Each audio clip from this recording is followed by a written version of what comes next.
Kampanye pemilu hari pertama telah dilakukan pada tanggal 28 November lalu.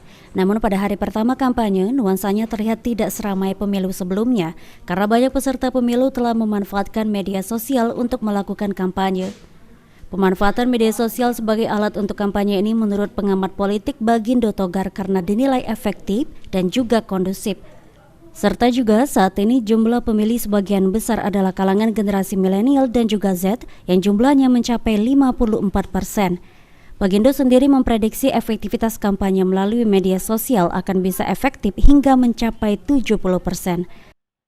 Diutamakan lewat media sosial, lebih mudah. Sekarang bagaimana tim kreatif daripada para aktor politiknya, baik dari caleg, dari partai politik maupun dari tim pemenangan pasangan calon presiden, supaya mereka lomba kreatif, jadi konten-kontennya menjadi menarik.